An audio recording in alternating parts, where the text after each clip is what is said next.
Albert, Frédéric, Arthur, Georges, Georg, ou communément connu par le roi George VI.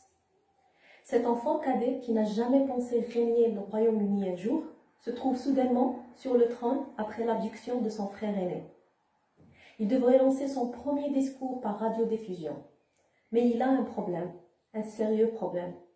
Albert bégaye.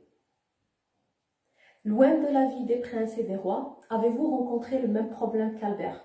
Pas celui de bégaiement, non, encore un plus important. Celui d'avoir la peur de parler au grand public. Avoir les mains moites, le cœur qui bat trop vite, la voix éteinte, ou encore les jambes qui tremblent au point de ne plus pouvoir se tenir le corps debout. Ces syndromes, je les ai vécus moi aussi.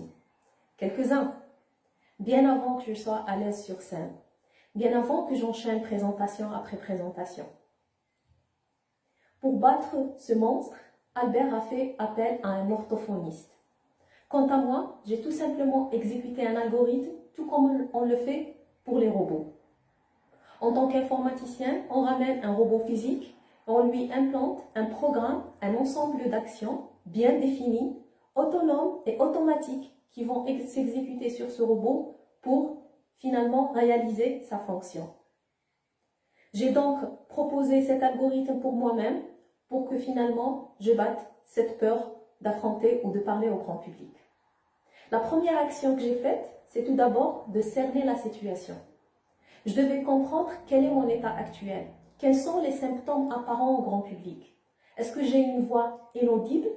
Est-ce que j'ai un corps qui reflète des gestes qui montrent une certaine gêne? Ou plutôt une respiration qui est mal faite au point où on peut la ressentir?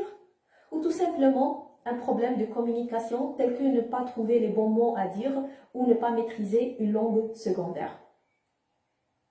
Une fois que j'ai détecté ces symptômes, je passe à la deuxième action, qui est de comprendre pourquoi. Parce que souvent, ces manifestations reflètent une raison ou un problème bien particulier. Une timidité excessive, c'est mon cas. Un problème de bégaiement, ou encore pire pour Albert. Un manque de confiance en soi, ou ça peut être toute autre raison, même d'ordre technique, tels que des problèmes de communication ou de langage. Ensuite vient la troisième étape qui est de savoir ses atouts et ses défauts. Parce que parfois, le fait d'utiliser ses atouts va camoufler un petit peu et mettre en évidence des choses positives que plutôt ces symptômes, ces mauvais symptômes au moment où on parle au grand public. Par exemple, le fait de bien maîtriser son sujet et montrer sa motivation et sa passion pourrait avoir une meilleure impression que si on avait non seulement une voix non captive, mais aussi une mauvaise façon d'exprimer son idée. Albert avait l'atout de faire son premier discours par radiodiffusion. Son corps était donc invisible. Et le fait de ne pas affronter le grand public en face pourrait être un point positif pour se lancer pour la première fois.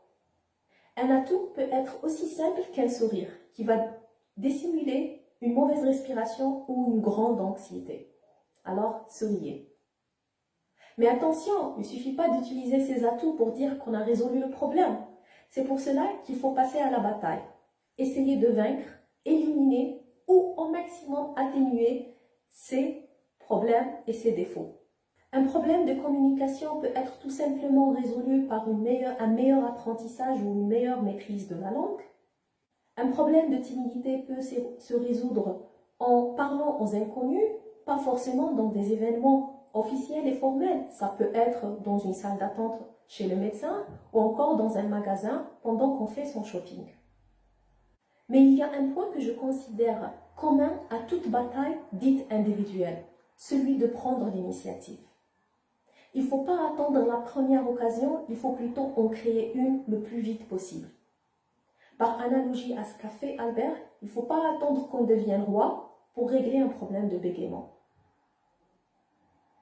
Ensuite vient la dernière étape qui est assez similaire à ce qu'on fait avec les robots, c'est-à-dire de rendre cet ensemble d'actions autonomes, automatiques et qui se répètent pendant toute la durée de vie de notre robot.